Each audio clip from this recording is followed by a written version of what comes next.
Ropa, bago tayo umalis, babasahin lang ako sa inyo tapos ito yung pag-uusapan natin habang nagdadrive tayo.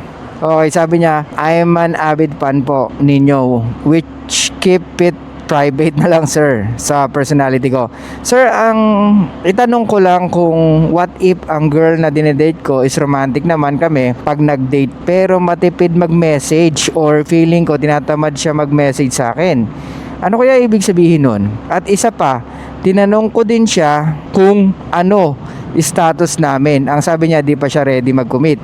Paano po ba ang pwede kong gawin? More power, sir, God bless. Unang-una, double shot yung ginawa mo, maling-mali. Kasi sabi mo nga romantic siya sa date nyo. Pero when it comes to messaging, hindi siya nagre-reply or tamad siya mag-reply. So dun pa lang, Ropa, it shows na siguro ikaw yung panayang message sa kanya at hindi ka nagpapamiss or hindi ka nagbibigay ng reason para mamiss kanya.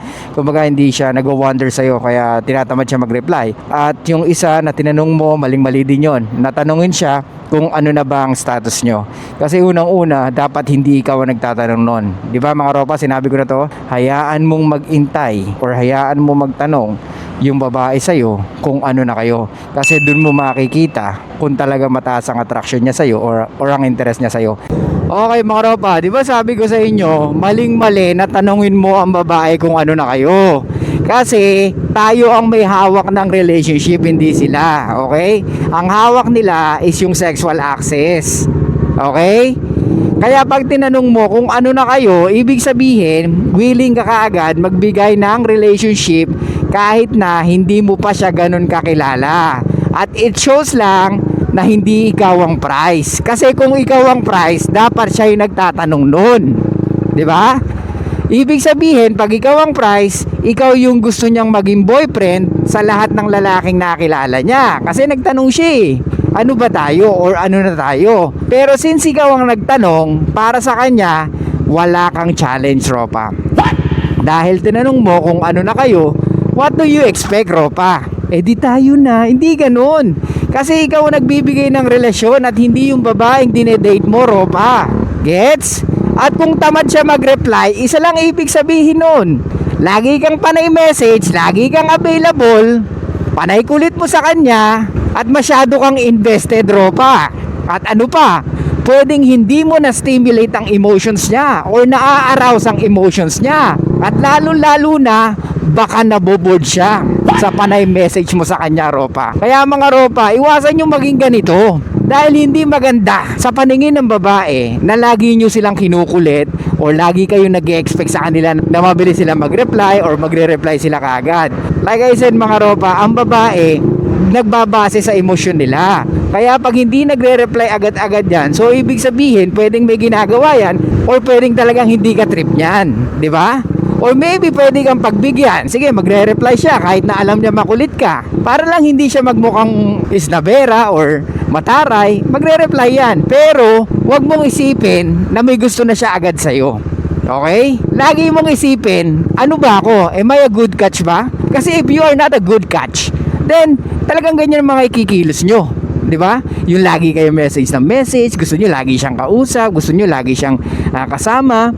Hindi maganda sa mga babae yan, mga Ropa. Ayaw ng mga babae niyan. Hanggat maaari nga, gusto nila, nagwo-wonder sila. Kaya nga lagi ko sinasabi sa mga content natin, di ba?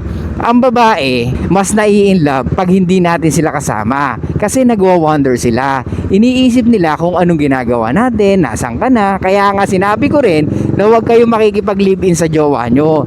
Kasi you killing the attraction. Kasi wala nang surprises, wala nang mystery. Ang babae, pag marami kang misteryoso or pag misteryoso ka, mas lalo mong nakukuha yung emotions or na-stimulate ang emotions nila. 'Di ba?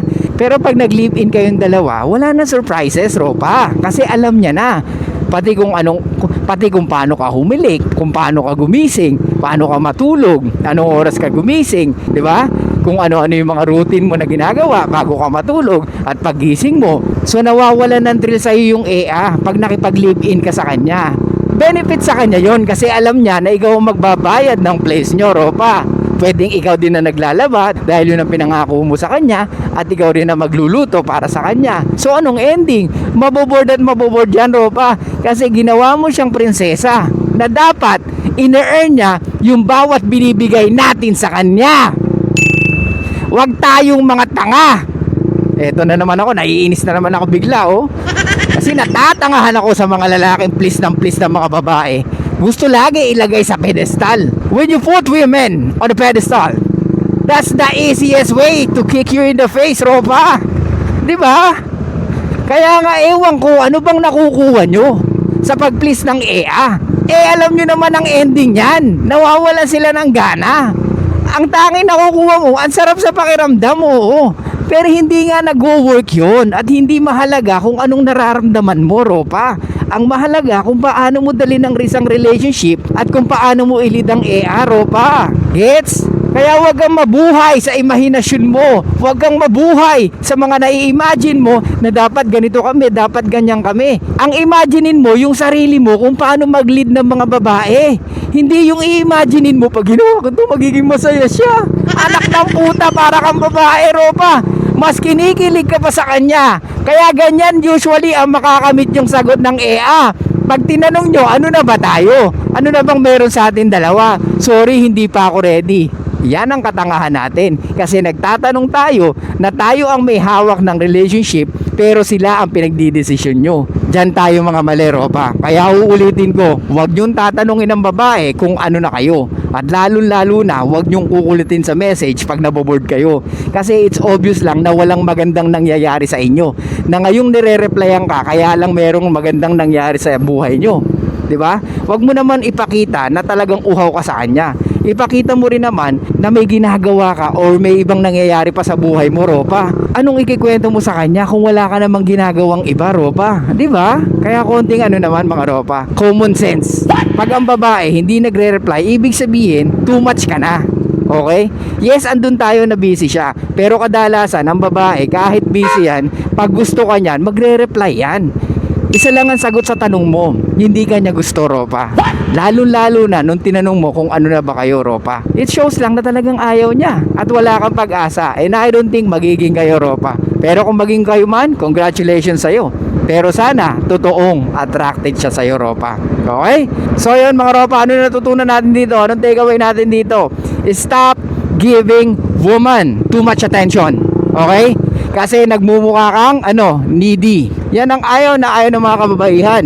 Yung mga lalaking walang ibang ginagawa kundi kulitin sila. Kasi isa lang ang pinakikita mo.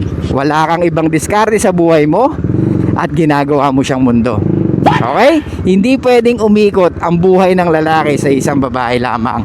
Dapat umiikot ang buhay mo sa purpose mo, Ropa. Hindi sa babaeng gusto mo na maging girlfriend or magkaroon ka ng sexual access, Ropa. I know, it's a good feeling. Pero hindi yun dapat ang ginagawa mo. Babae dapat ang nakakaramdam niyan, hindi ikaw. Na pagkausap nila tayo, masaya sila. At lalong-lalo na, pag bumabanat ka, kinikilig sila. Ganun dapat, Ropa. Okay? So ulitin ko, stop giving too much attention dahil mabilis sila maboard. Okay?